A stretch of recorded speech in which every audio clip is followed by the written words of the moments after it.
parce que boo xoolee même dans les PV que dans le réquisitoire définitif du parquet tu vois clairement que le docteur Alfousseni Gaye dit qu'il n'y a pas de lésion vulvaire. Alors s'il n'y a pas de lésion vulvaire on ne peut pas caractériser qu'il y a même pénétration ba di xalaat une pénétration avec violence avec menace ou avec contrainte. Est-ce que loolu dina am lu muy poser jour procès bi. Impérativement parce que certificat médical quand même boo xoolee à chaque fois que ni wax nañu waxu viol certificat médical dafa nekk bokk ci éléments yi nga xamante ne ñoom ñoo gën a am solo Californie bi ñu koy écartel affaire viol c'est le certificat médical qui avait été décisif. Aujourd'hui Sitor Ndour est en prison le certificat médical a été décisif. Alors pourquoi dans cette affaire Ousmane Sonko Adji Sarr le certificat médical ñu war ci faire abstraction c'est aberrant ça. Alors si lu nu mel ba tey ay preuves ñu ne am na ki nga xam ne moo di Mollah Morgun nag tiitaloon nag li nga xam ne moo di patriote yi samedi justement si ay preuves ay biir vidéo yi nga xam ne itam nee na am na ko au lendemain mu daal di dugal beneen ay photos yi nga xam ne itam peut-être truqué la ñëw na pour baalu ki nga xam ne moo di Ousmane Sonko exactement de plus en plus on parle de preuves ki nga xam ne moo di Adji Sarr mu ne ay preuves am du ko génne bureau doyen des juges mais plutôt li nga xam ne moo di procès d'abord balaa ñoo ñëw si preuve yi est-ce que loolu yoon mee na ko mu daal di koy génne si procès bi. non xam nga phase étape procédure pénale fu ci nekk rek am na lu muy laaj pour impacter ci décision wu soit le magistrat instructeur wala les OPJ officiers de police judiciaire bu ñu nekkee ci session de recherche maanaam les OPJ ba bi ñu ñoo xamante ne dañuy diligenter seen enquête sous l'autorité du parquet foofu noonu on parle d'indices pas de preuve foofu waxuñu fa waxu preuve mais s'il y a des indices graves et concordants dañuy yóbbu ci juge d'instruction par un réquisitoire introductif. Alors indices yooyu noonu yuy permettre à ce que ñu def réquisitoire introductif man gisuma ko peut-être que xëy na ñoom am nañ lu ñu war a mën a teg ci loxo Sénégalais yi mais à juger les PV d'enquête yi nga xamante ne ñëpp gis nañ ko ak le réquisitoire définitif bi nga xamante ne man gis naa ko gisuma ci indice bu waroon a mën a tax ñu yóbbu l'affaire devant le magistrat instructeur. Alors boo ñëwee ci instruction aussi là-bas tamit on parle pas de preuve mais on parle de charge parce que c'est un enquêteur boo xamante ne day instruire à charge et à décharge. S'il y a plus d'éléments de charge da koy yóbbu devant la chambre criminelle par une ordonnance de renvoi. Alors tey jii ni charge yoo xamante ne am na contre Sonko wax naa la ko léegi nee naa la ñi nga xamante ne déglu na leen ñoom ñëpp muy Baye Mbaye MC muy kële nu mu tuddati madame Tall muy Mama Ba ainsi de suite ñooñu ñëpp à part Sidi Mohamed Mbaye kenn élémul andiwul des éléments à charge. Alors donc kon pire encore mooy les audios yi nga xamante ne ma kële andi na ko Baye Mbaye MC boo xamante ne Adji Sarr ci boppam mooy avouer que ni li ñuy wax amul. yooyu noonu lan moo tax yoon teg ko ci suuf. waaw mais loolu parce que dama ne peut-être ki nga xam ne comme di sànq wax ko Sidi Ahmed Mbaye warul nekk témoin bu oculaire par rapport à dans ce sens. parce que nekk foofu moom ak ki nga xam ne moo di Baye Mbaye est yemuñu fa statut justement ba waral. justement doucement rek c'est-à-dire ñoom ñaar kese bu ñu ñëwoon ak ci wax kese. ñoom ñaar ñoo yem. mais c'est-à-dire la différence entre Baye Mbaye MC ak comment il s'appelle encore Sidi Mohamed Mbaye seen différence moom mooy élément de preuve yi ñu andi. Baye Mbaye MC naam nekkul woon Sweet Beauté mais daf doon déggante ak Adji Sarr ndeyu Billy gi ne moom dañ koo violé moom moo delluwaat ci enregistrement téléphone yu mu doon wax ak Baye Mbaye MC ne loolu yëpp amut. donc kon munoo ñëw rek ne Baye Mbaye donte nekk woon Sweet Beauté li ngay andi yëpp baaxul. parce que j'ai entendu même des juristes wala yenn analystes yu taxaw ne audio du preuve ma ne leen amul problème. taxaw leen devant les caméras de télévision. La technologie avancé na boo xam ne franchement demal par WhatsApp demal fu la neex. tu fais benn audio nga ne man damay def coup d'état. seet ndax duñ la jël si bu dee da nga jàpp ne rek audio du preuve. mais comment elle s'appelle encore l'artiste là. Ami Collé Thiam. pourtant ay audio lañ ko jàppee woon. ainsi de suite donc kon ça veut dire clairement que. jurisprudence yooyu utilisé wuñu ko contre Adji Sarr. non ça veut dire que ni. audio. preuve la bu ñu remonter l'authenticité que ni nit ki moom moo wax lii loolu ça devient des éléments factuels et des éléments de preuve. Or Adji Sarr ci boppam mais le juge d'instruction laaj na ko ndax audio yow la elle a affirmé que ni moom la da doon fo donc kon authenticité ça ne pose plus nekkatul problème ça ne souffre d'aucune ambiguïté léegi mu Adji Sarr mi reconnaître loolu noonu mënoo ne nag maintenant loolu da nga koy rejeter en termes de preuve on a vu que ni le réquisitoire définitif du parquet moom nee na loolu noonu ça n'a aucun rapport avec l'affaire ça n'a pas de sens parce que koo xamante ne yow li waral plainte bi nga ne loolu waral plainte bi wax dëgg yàlla yow da nga ko doon def parce que da nga doon fo mais il parlait de l'affaire viol il parlait de l'affaire Sweet Beauté donc ça a effectivement des rapports clairs avec l'affaire. Alors avec l'affaire justement si wàllu wu ni mel la ñu daa desandi ba tey rek audio yi certes rejeté nañ ko justement la ko waral ñu ne amul dara lu muy am rapport ak li nga xam ne que moo di boobu di viol kaaw MC Niass ak kaaw kii nga xam ne que moo di Sidy Ahmed Mbaye nga ne bokkul parce que kii dafa indi li nga xam ne que moo di des éléments de preuve te clé. non Fall bul yem ci nee nga bokkul da ngay xool les éléments factuels dont je parle Sidy Mohamed Mbaye dafa ñëw wax mais kii dafa ñëw andiwaale ay affaire bokkuñu de c'est-à-dire loolu maanaam bokkuñu poids bu ñu pesé pas du tout Sidy Mohamed Mbaye dafa ñëw ne effectivement Adji Sarr wax na ma nangam ak nangam ak nangam bien avant ma ne ko demal wuti preuve Sidy Mohamed Mbaye loolu la wax mais kii dafa ñëw andil leen ne leen Adji Sarr a ngi nii di wax Adji Sarr miy wax moom moo ne loolu dara amu ci voilà quoi si loolu si preuve yooyu noonu ñu gis ni Mollah Morgun nee na peut-être photo bi du moom mais audio yi leer na ko ni Ousmane Sonko ak ki nga xam ne moo di Adji Sarr moom aussi c'est aussi ne gis na vidéo bi nga xam ne itam moom noonu def première sortie Adji Sarr fa nga xam ne itam mooy journal Leral TV gis na li nga xam ne moo di vidéo yi am na sax ñoo naan vidéo yi mi ngi si directeur Leral entre autres preuve yi ak li nga xam ne moo di photo yeeg audio yi est-ce que peut-être nekku Sonko loolu lay peur pour daal dem li nga xam ne moo di procès. waaw bon Mollah Morgun yàlla def na man personnellement damay faral di wax ne les sujets qu'il aborde personnellement am na ci yu bëri intéressé wu ma ay kii tëddee na kii am na doom ak kii doomam daa dof pour man loolu ce ne sont pas des questions qui intéressent les Sénégalais parce que amul benn impact ci vécu quotidien des Sénégalais seen vie privée la donte mën nañuy gérer l'argent du contribuable ñun suñ ñu intéressé ñoom c'est cet argent bi nga xamante ne mi ngi sous la responsabilité moom moo ñu intéressé parce que c'est l'argent de tous les Sénégalais mais seen vie privée ça ne nous intéresse pas mais bi mu ne effectivement que ni am na ay vidéo photo audio contre Ousmane Sonko personnellement je l'ai appelé personnellement on a discuté mais Mollah je peux dire qu'il s'est trompé de bonne foi dans cette affaire-là parce que effectivement dans cette affaire les manipulations vont dans tous les sens non il s'est trompé de bonne foi moom nangul na boppam ne amul moom nangul na boppam ne loolu noonu ñu ko jox dañu koo nax moom il l'a dit clairement. dañu ko nax bi Sénégal yi yemuñu foofu doon ne Mollah Morgun est-ce que jënduñu ko. non ça c'est faux. 250 000 non ça c'est faux Fallou 250 000 naka lay quitter Sénégal mais est-ce que xam nga ne avec les nouvelles dispositions sur le blanchiment ay financement du terrorisme personne ne peut plus de voyager avec plus de 5 millions mënul ne même boo yore sa carte bancaire war a retirer foofu noonu mënoo retirer somme yu demee noonu donc naka la war a mën a ay Doro Gueye ak ay Elimane Lam war a mën a quitter foofu noonu yëpp pour mën a dem ba New York daje ak Mollah Morgun remettre ko autant de somme d'argent Mollah Morgun war leen exécuter benn plan Mollah Morgun dugal benn photo même pas 24 heures Mollah Morgun ñëwaat ne loolu noonu amul waaw mais justement retournement de situation boobu mooy wan ne Mollah n'est pas corrompu parce que suñu la corrompre moom ne la defal lii loolu da nga ciy dem ba jeex mais Mollah Morgun bi mu demee ba rendre compte que ni lii mu yor baaxul mais il est retourné en arrière xanaa ñoom ñi ko jox 250 millions war nañ delluwaat ne ko jox ñu suñu xaalis qu'on arrête loolu amul ça n'existe pas d'autant plus pour jeter ko benn discrédit Doro Gueye génnul Sénégal moment boobu moo di sorti ak sorti yu mu defoon ci président Macky Sall Marième Faye Sall pour gars yi bu ñu ko jëlee en considération mais c'est-à-dire man loolu je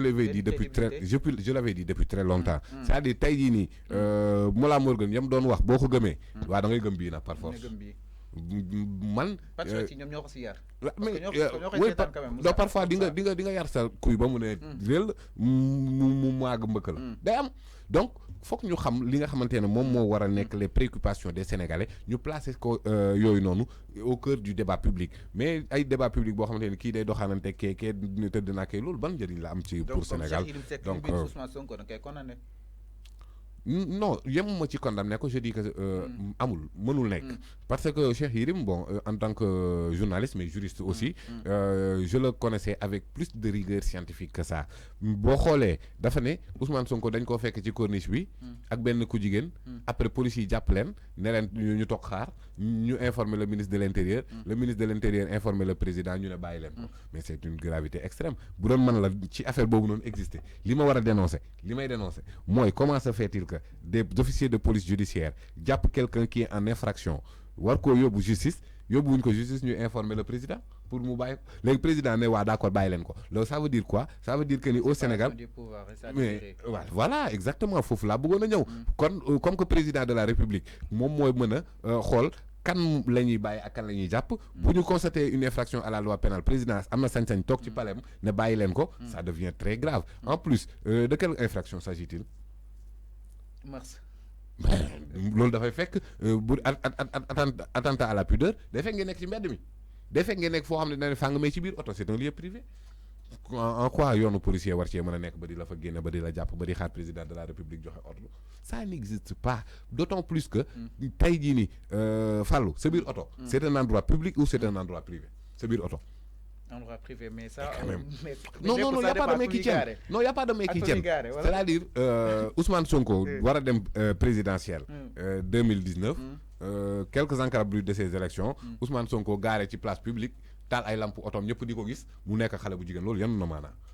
ce n'est pas possible quand même c'est-à-dire nañ utiliser suñu xel rek pour xam ne histoire boobu ñun histoire 2012 le rebondissement yi am si non là aussi c'est faux parce que histoire non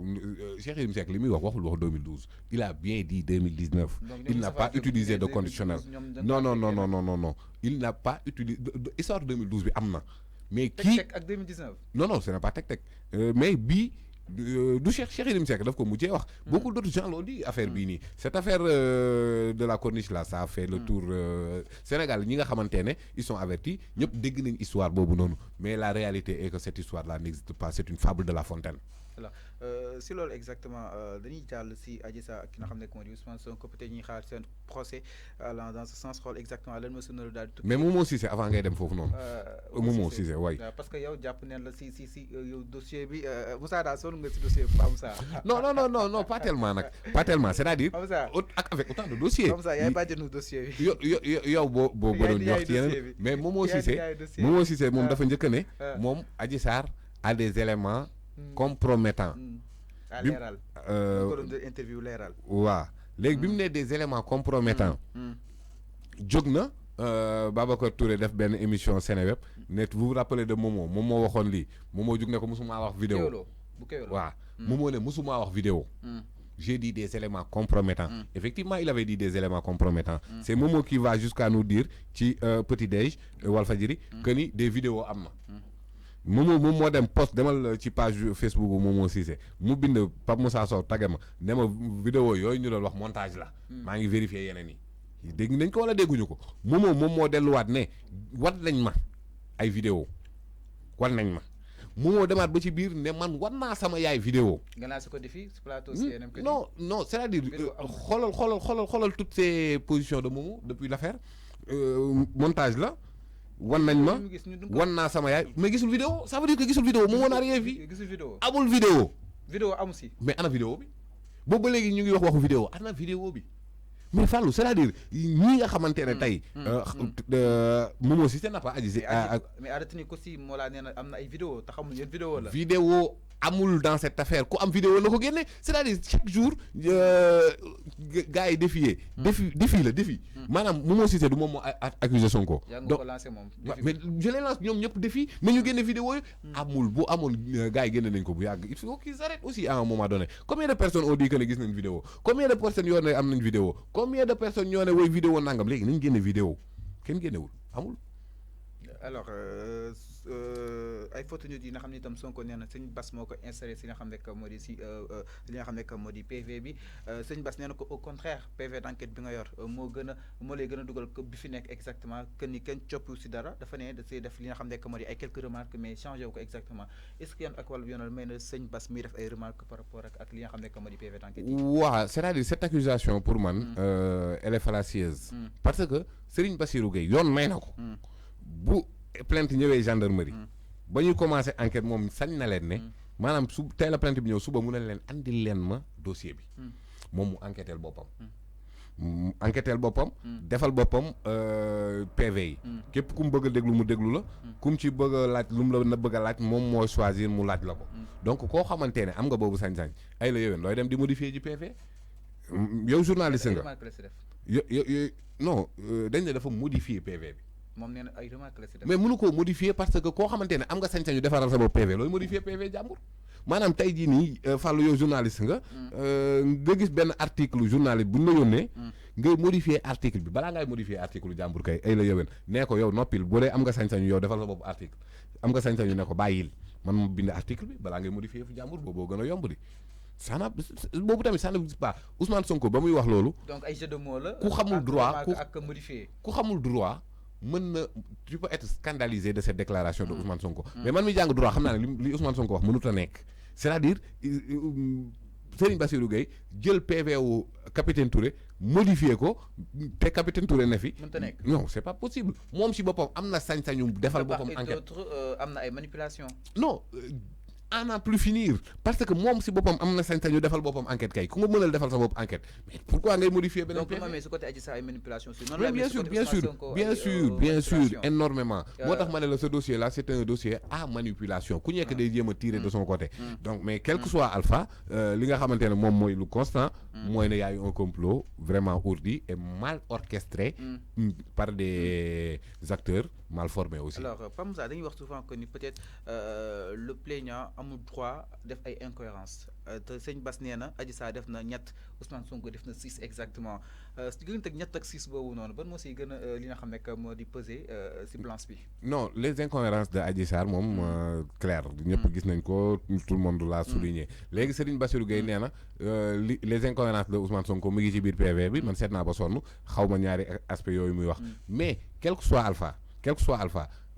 ki nga xamante ne tey moom moo jiiñ man je pense que ni nit buñ la violé surtout jigéen viol lu grave noonu pour man benn détail warul la ci rëcc d'autant plus que Adji Sarr nee na premier jour viol bi xamatul kañ la nee na xamatu ko yeneen yi joxe na ay date joxe na ay circonstances yu précis mais premier bi moom nee na xamatul kañ la maintenant li jaaxal ñëpp mooy vidéo yi gars yi di wax ok y a pas de souci léegi yow yow Fallou dañ lay waaj a rey mais ci rey boobu ñu lay waaj a rey yow yaa filmé sa propre mort quoi maanaam Adji Sarr dañ koy violer mais il a eu le temps de y a pas de preuve qui a dit ça qui a dit ça qui a dit ça qui a dit non non doucement c'est-à-dire tey jii am nañu kan moo ko wax loolu kan ku la waxati loolu da nga naan ko kan moo wax Adji Sarr demal wuti preuve parce que Adji Sarr bi muy njëkk a porter plainte ce n'était pas à la session de recherche donc c'est des gens qui accusent capitaine Touré en disant que capitaine Touré dafa wax Adji Sarr demal wuti preuve loolu mënut a nekk parce que Adji Sarr bi muy njëkk a porter plainte demul session de recherche mais gendarmerie Wakaam la dem mais gendarmerie gendarmerie bi nga xamante ne ñoom ñoo war a veiller à une application stricte de la loi pénale moom mooy taxaw naan ni demal wuti preuve moom kay moo war a wuti preuve bi parce que la recherche de preuve dañ koy concourir entre le parquet et Adji Sarr ñoom ñaar ñëpp la war waaw mais ban sañ-sañ la ñooñu am pour dem dire à Adji Sarr demal wuti preuve loolu ça n'a pas de sens et d'ailleurs boo xoolee réquisitoire définitif bi Sidi Mouhamed Mbaye reconnaître na moom moo ne Adji Sarr balaa ngaa porter plainte wutal preuve justement dañuy daal di wéyal parce que temps baa ngi ñuy xocc ñëw exactement si beneen procès bi nga xam ne waroon na am naka démb diggante ak Mame Mbaye Niang Ousmane Sonko dans l'affaire dite Prodac alors Ousmane Sonko dafa daal di ne Mame